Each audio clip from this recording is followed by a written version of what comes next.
Top quality और consistent performance के लिए सिर्फ सिल्वर पंप नाम याद रखना।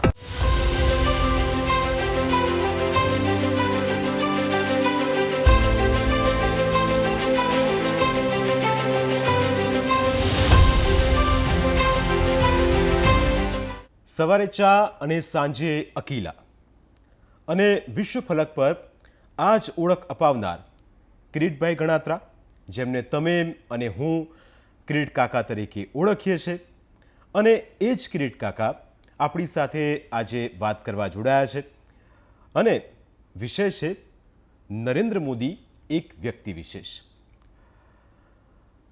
આની શરૂઆત કરીશું, પરંતુ એ પહેલાં એ જાણવું જરૂરી છે કે અકીલા અને કિરીટ કાકા તેમની થોડી વાત કરીએ, ત્યારબાદ આખી ચર્ચાને આગળ વધારીશું.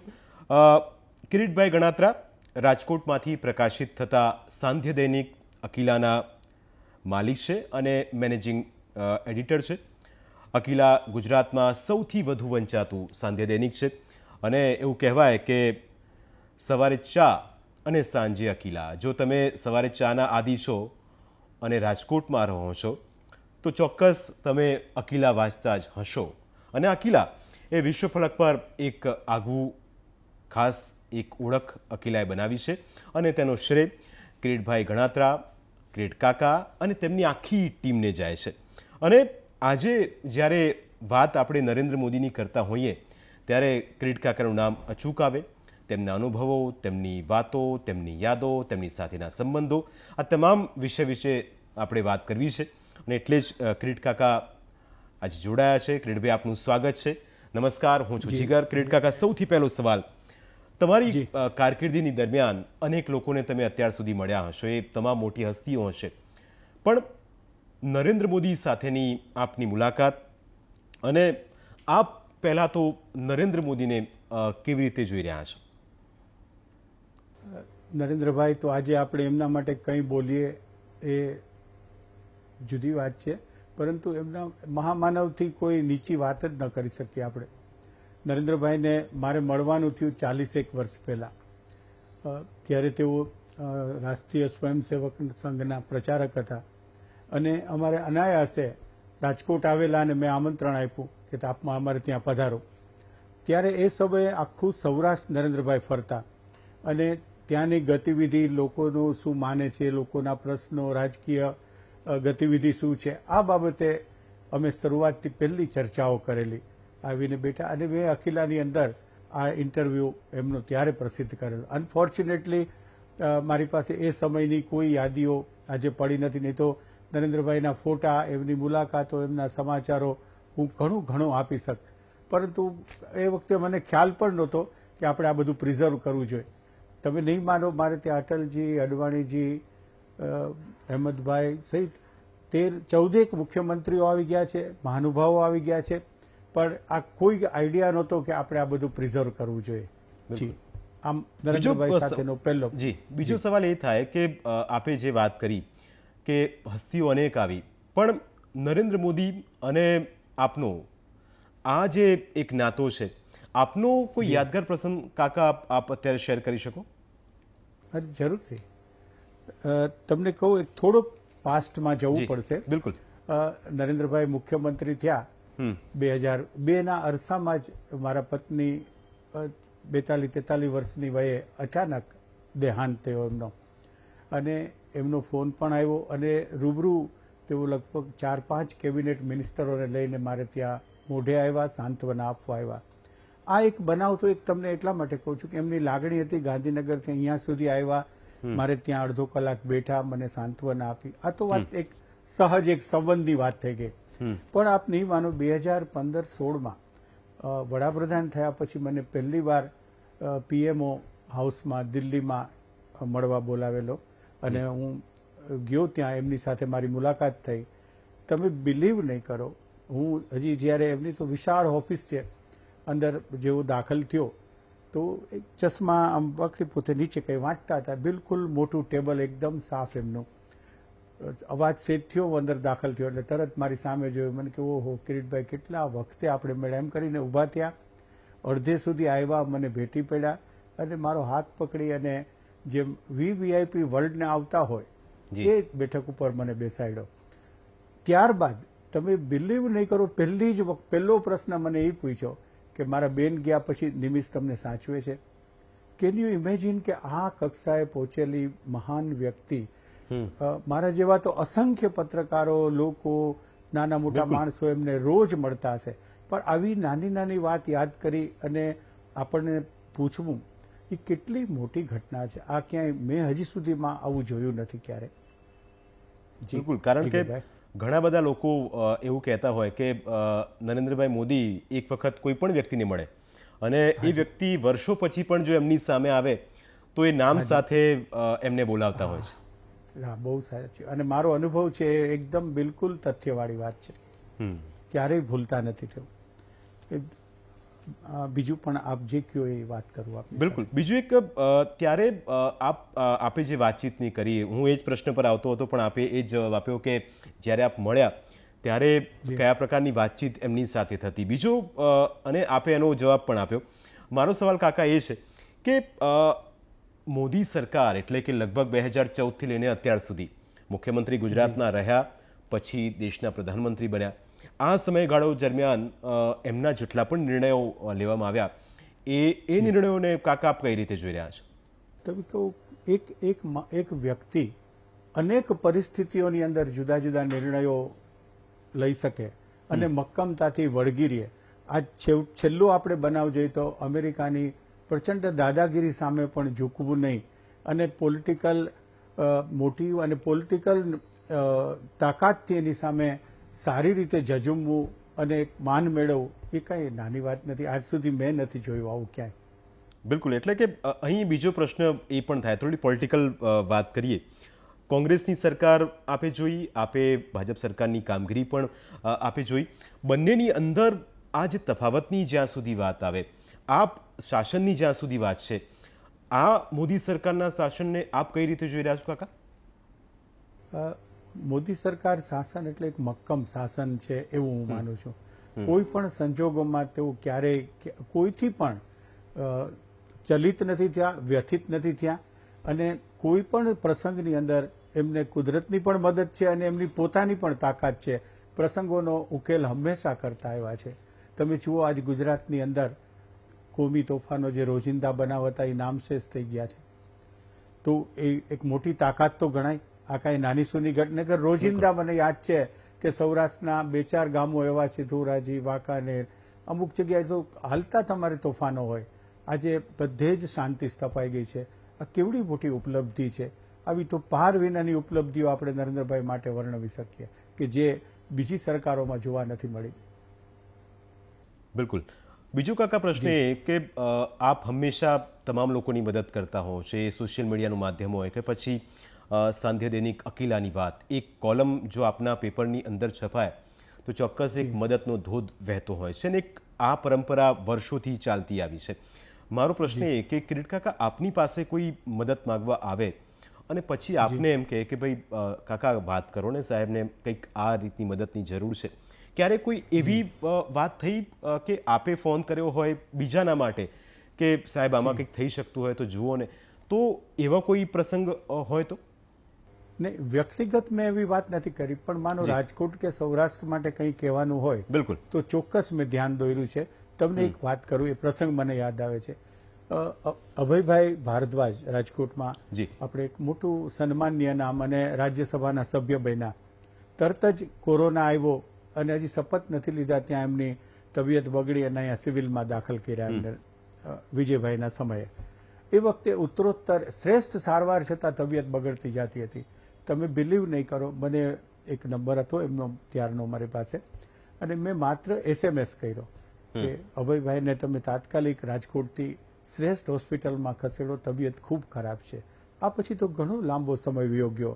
અચાનક તમે નહીં માનો, બીજે દિવસે જ પ્લેનમાં એમને અહીંથી લઈ જવામાં આવ્યા ચેન્નાઈ અને ત્યાં સારવાર કરી. ઘણો સમય સારવાર ચાલી.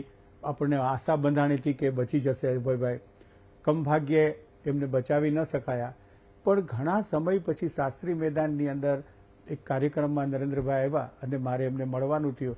એટલે મને કે ઓલો SMS તમે કર્યો તો મને મળી ગયો છે અને એટલે જ આપણે અભયભાઈને બીજે દિવસે એર ટ્રાન્સફર કર્યા. આ એમની તમે વિચાર કરો ક્યાં વાત ગઈ. આવડી નાની વાત ઉપર એમણે કેટલું મોટું ધ્યાન આપ્યું છે. અને આવા તો ઘણા બનાવો છે કે જેમાં લોકો અંગે અથવા કોઈ ગુજરાત આપણા સૌરાષ્ટ્ર અંગે રાજકોટ અંગે કોઈ એવી ઘટનામાં ધ્યાન દોર્યું હોય તો એમણે ત્વરિત પગલાઓ લીધા છે. બિલકુલ. અકિલાની એક કાકા અલગ ઓળખ છે, એટલે હું એટલા માટે કહું કે અકિલાની હેડલાઇન, આપના શબ્દો અને સમાચારની શક્તિ. ક્યારે એવું બન્યું કે અકિલાની અંદર કોઈ સમાચાર છપાયા હોય અને એની એ હેડલાઇન અથવા તો એ સમાચાર એમણે વાંચ્યા હોય અને આપને ક્યારે ફોન આવ્યો હોય કે કિરીટભાઈ સરસ આ સમાચાર તમે સામે લાવ્યા જેનાથી સમાજ માટે એક સારી આ દિશા મળશે અને આ બતાવવું જરૂરી હતું, ક્યારે એવું કોઈ બન્યું કાકા? એવું તો નથી બન્યું, પરંતુ તેઓ જ્યારે વિદેશ જતા, બહુ જ્યારે હજી મુખ્યમંત્રી નહોતા બન્યા અને RSSના પ્રચારક, ભાજપના બહુ મોટા નેતા થયા, ત્યારે વિદેશ જતા ત્યારે અકિલાની વેબસાઇટ અચૂક જોતા તેઓ, એવું મને કીધેલું. અને એમાં કંઈ ધ્યાન દોરવા જેવું હોય, કંઈ હોય તો એમના અંગત જે મિત્રો હોય, અંગત જે સંબંધ આમાં એમની સાથે હોય એમના મારફત કેવડાવતા ખરા. ચોક્કસ. બિલકુલ. એટલે કે પ્રસંગો અનેક છે. એક વાત આપના વિશે જ્યારે હું વાંચતો હતો ત્યારે એક વાત મને આપનો જ એક પ્રસંગ કે જ્યારે આપ પહેલગામ ગયા હતા ત્યારે કંઈક એક પ્રસંગ મેં વાંચ્યો. એ હકીકત શું છે? કેવી રીતે આપની એ સંવાદ થયો હતો? પહેલગામની અંદર આપને શું અનુભવ થયો હતો? જે તમને કહું, હું હિમાચલ અને કાશ્મીર ફરી અને પરત આવતો હતો ત્યારે પહેલગામ પાસે અમે સવારે 7 વાગ્યે એક ધાબાની અંદર ચા પીવા રોકાણા. તે અમારી મોટર, મારી ગુજરાતનું જ હોય નંબર તો આપણો, અને ગાડી અમે ત્યાં ઊભી રાખી, ચા પાણી પીધા, પરોઠું પેલું આલુ પરોઠા ખાધા. પછી આપણે સ્વાભાવિક પૂછી કેટલું બિલ થયું ભાઈ? એટલે મને કે હાથ જોડીને ભાઈ ઉભા રહ્યા કે નહીં આપસે મેં કુછ નહીં લૂંગા. કેમ ભાઈ, શું કે શેની ખુશીમાં તમે પૈસા નહીં લ્યો? તો બોલે કે નહીં આપ ગુજરાત से आ रहे, नरेंद्र मोदी जी के यहाँ से आ रहे हैं, हमारे यहाँ भी कोई मोदी जी जैसे मुख्यमंत्री हो तो हमारा भी कल्याण हो जाए, तो मैं कुछ नहीं लूंगा आपसे. હાથ છોડીને બિચારો કરગડવા માંડ્યો. એટલે મેં એ વખતે નરેન્દ્રભાઈ મુખ્યમંત્રી હતા એટલે ફોન કર્યો મેં, તો એમનો ફોન ઉપડે નહીં, સ્વાભાવિક છે, કામમાં હોય, આ તે સવારનો સમય હતો. પણ 10 મિનિટમાં એમનો ફોન પાછો આવ્યો. મને કે શું કિરીટભાઈ, ક્યાં કેમ ફોન કરો અત્યારમાં? મેં કીધું હું પહેલગામ છું. એટલે મને કે કાંઈ મુશ્કેલીમાં છો તમે, તકલીફમાં છો? મેં કીધું ના ના ના નરેન્દ્રભાઈ એવું નથી, પણ અહીંયા એક ધાબાવાળો અમારા પૈસા નથી લેતો, અમે ચા નાસ્તો કર્યો. મને કે કેમ શું થયું? મેં કીધું અમે એને અમારી ગુજરાતની નંબર પ્લેટ જોઈ ગાડી ઉપર, તો કે નહીં મોદીજી કે यहाँ से आते हैं तो मुझे कुछ नहीं चाहिए, हम आपसे लेंगे नहीं, हमारे यहाँ भी उनके जैसा मुख्यमंत्री जाए. એકદમ દાંત ખડખડાટ હસી પડ્યા. મને કે તમે અહીંયા જ છો હજી ધાબાવાળા પાસે? તો મેં કીધું હા નરેન્દ્રભાઈ અહીંયા જ છું. તો મને કીધું ધાબાવાળાને આપો તમે.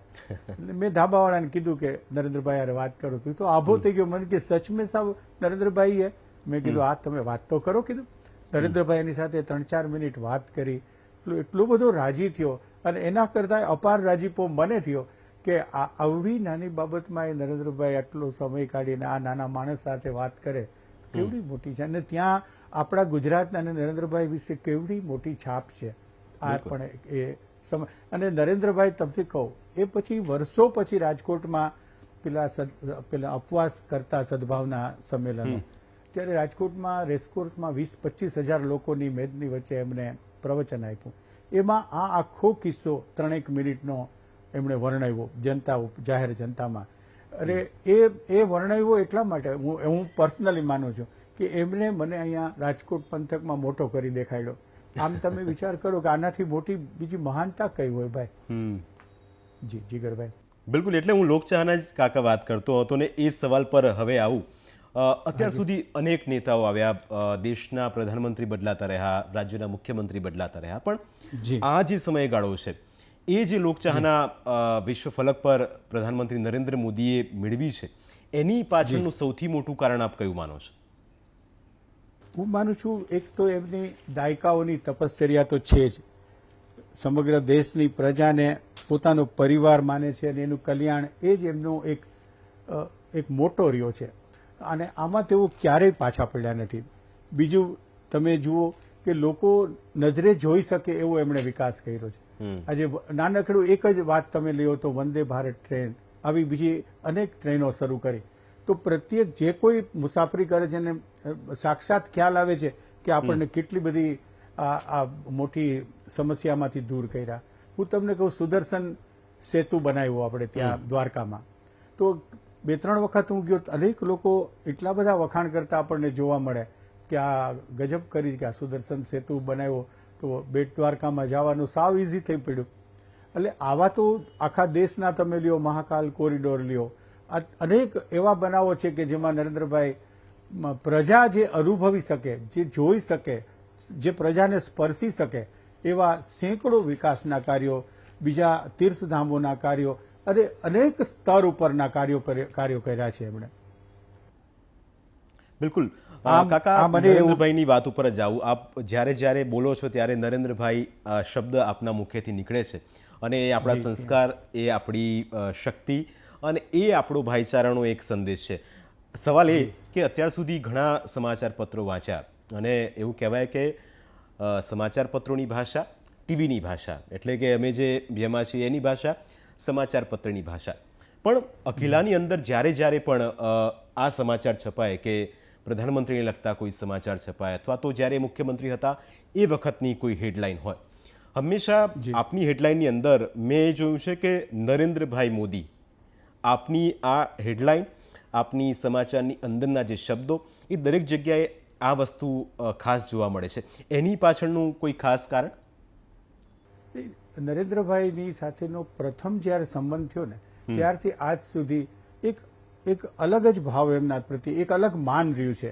અને આપણે તમે જાણો છો કે તુકારે અંગ્રેજી છાપાઓમાં નરેન્દ્ર મોદી લખી નાખે છે, પણ મને એ બહુ તોછડું લાગતું, એમ કે આટલા સન્માનનીય વ્યક્તિ છે, આટલી બધી જબરજસ્ત પ્રતિભા ધરાવે. તમે માનશો, જ્યારે RSSના પ્રચારક હતા અને પ્રેસ ઉપર આવતા, અત્યારે હું જ્યાં બેઠો છું અહીંયા જ બેસતા આવીને, તેવું અમારી નીચેની ઓફિસ હતી, થોડો એનો ઓફ બદલાયો છે અત્યારે, તો અહીંયા જ બેસતા. અને એ એમની જે સરળતા, સહજતા અને એક વટ હતો એમનો, જે એ જોતા આપણને ક્યારેય એવું ન લાગે કે આપણે અંગ્રેજી છાપાઓની જેમ નરેન્દ્ર મોદી લખીએ.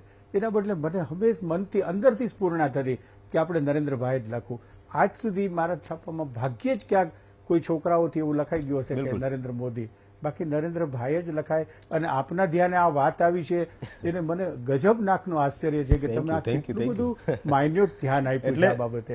બિલકુલ. અને બીજો પ્રશ્ન એ કાકા કે આપે જે વાત કરી લોકચાહનાની, એમના વ્યક્તિત્વની, એ સવાલ પર જ આવતો હતો કે આપ RSSથી લઈને એમને જ્યારે RSSમાં હતા, ગુજરાતના મુખ્યમંત્રી બન્યા અને અત્યારે દેશના પ્રધાનમંત્રી, એમના વ્યક્તિત્વને આપે દરેક તબક્કે જોયું છે.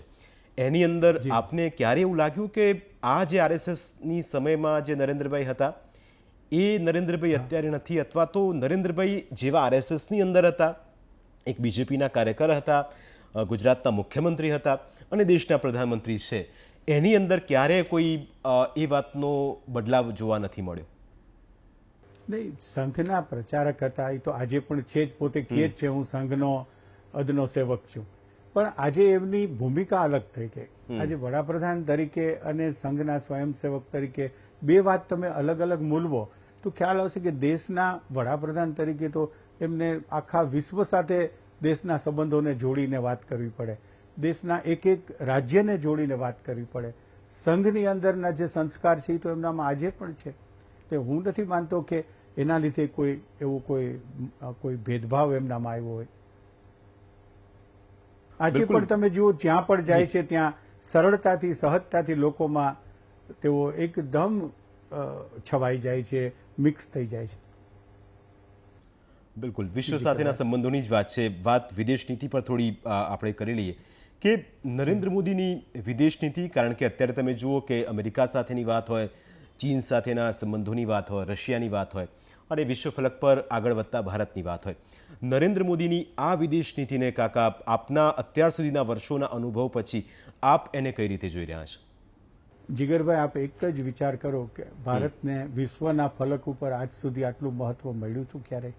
બિલકુલ. જેટલું નરેન્દ્રભાઈના સમયમાં આપણે જોઈએ છીએ. વિશ્વનો કોઈ દેશ એવો નહીં હોય કે જેના વડા અથવા ત્યાંની પ્રજા નરેન્દ્રભાઈને ઓળખતી ન હોય. આજે તમે એક માણસ 80-90 દેશોની અંદર પોતાના અંગત સંબંધો ઊભા કરી શકે એ હું નથી માનતો કે કોઈ નાની વાત હોય. આ એમની વિદેશ નીતિની પ્રચંડ સફળતા છે. આજ સુધી ભારતને આટલું બધું માન ક્યાંય નથી. આજે ટ્રમ્પે આખું વારે ઘડીએ દરરોજ નરેન્દ્રભાઈનું નામ લેવું પડે, ભારતનું નામ લેવું પડે, ભારતને મહત્વ આપવું પડે, તો કેવડી મોટી વાત છે આ. બિલકુલ કાકા, એક પત્રકાર તરીકે અને આપે એમની સાથેના જે સંબંધોની વાત કરી એ રીતે જ્યારે ઓપરેશન સિંદૂરની જ્યારે વાત આવી, દેશભરની અંદર ખૂબ ચર્ચા થઈ. ઓપરેશન સિંદૂર વખતે પ્રધાનમંત્રી નરેન્દ્ર મોદીની જે આક્રમકતા આપણને જોવા મળી, એમના શબ્દોમાં એ તેવર જોવા મળ્યા અને જે જડબાતોડ જવાબ આપવાની વાત સામે આવી. આ ઓપરેશન સિંદૂર અને પ્રધાનમંત્રી નરેન્દ્ર મોદીની એક્શન, એને આપ કઈ રીતે જોશો? ઓપરેશન સિંદૂરથી વિશ્વભરની અંદર એક ભારતની છાપ થઈ કે ભારત કોઈને છોડશે નહીં, એની સામે આંગળી કરશો તો, આંગળી ચીંધશો તો, અને એ નરેન્દ્રભાઈએ સાબિત કરી આપ્યું છે. તો તમે જુઓ, વિશ્વ સમસ્ત આજે આતંકવાદ વિરુદ્ધ દરેક નેતા વાત કરવા માંડ્યા. એ પછી ફ્રાન્સ હોય, બ્રિટન હોય, અમેરિકા હોય, બધાને નરેન્દ્રભાઈની વાત ઉપર તો આવવું જ પડે છે. તો હું માનું છું આ જબરજસ્ત મોટી સફળતા છે એમની. બિલકુલ કાકા, છેલ્લો સવાલ અને અકીલા માટે અને અકીલાના તમામ જેટલા વાંચકો છે એમના માટે, દેશ વિદેશની અંદર, રાજકોટની અંદર, ગુજરાતની અંદર, જ્યાં જ્યાં અકીલાના ચાહકો છે એમના માટે ખાસ છે કે અકીલાને હવે 50 વર્ષ પૂર્ણ થવાના છે. આપે શરૂઆત જ્યારે ઇન્ટરવ્યૂની થઈ, આપણે વાતચીત કરતા હતા ત્યારે આપે એક સરસ વાત કરી કે આ જ સોફા પર અટલ બિહારી વાજપેયી પણ આવ્યા છે, અડવાણી પણ આવ્યા છે અને જેટલા મુખ્યમંત્રી બન્યા એ પણ આવ્યા છે. ચાહકો માટે, આપના વાંચકો માટે અને એમના માટેનો સવાલ કે 50 વર્ષ થવાના છે, શું આપ પ્રધાનમંત્રી નરેન્દ્ર મોદીને આમંત્રણ આપશો કે આવો નરેન્દ્રભાઈ અને અમારા આ પ્રસંગને યાદગાર બનાવો? ચોક્કસ.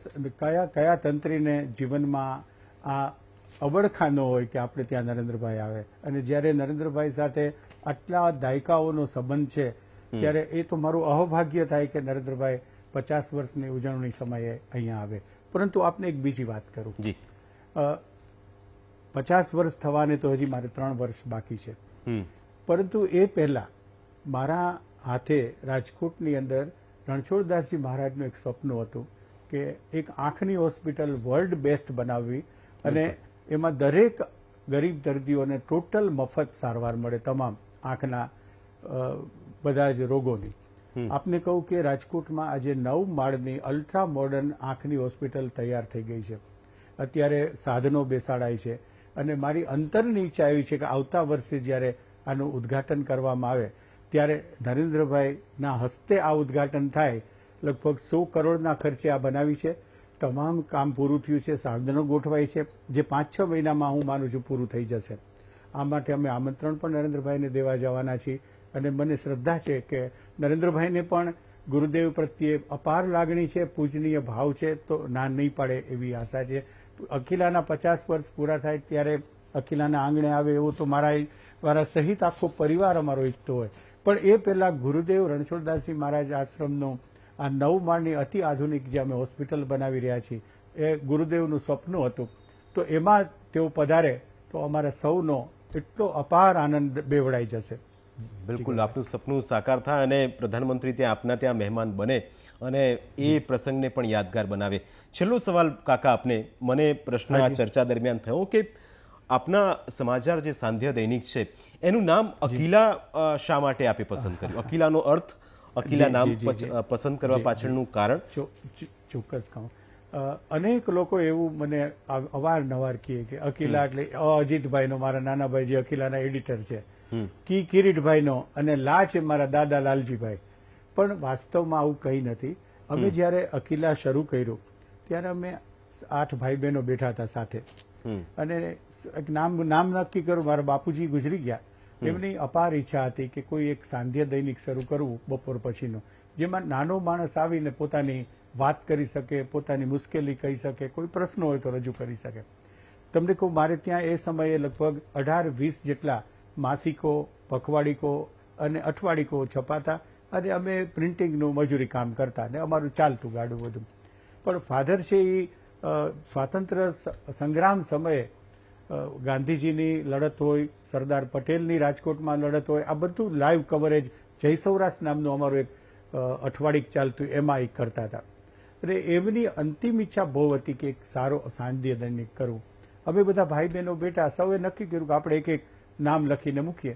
એમાં મારી સૌથી નાની બેન સ્મિતા છે, એની ફ્રેન્ડનું નામ અકીલા, એટલે એણે ચિઠ્ઠીમાં અકીલા લખી અને અમે બધા ચિઠ્ઠી નાખી. એ ચિઠ્ઠી ઉપાડી એટલે અકીલા નામ નીકળ્યું. એટલે અમે કોઈ વિચાર કર્યો નહીં, એને અકીલા રાખી દીધું નામ. અને વર્ષો પછી અમને ખબર પડી કે અકીલા એ પર્શિયન વર્ડ છે અને પવિત્ર અને શુદ્ધ એવો એનો અર્થ થાય છે.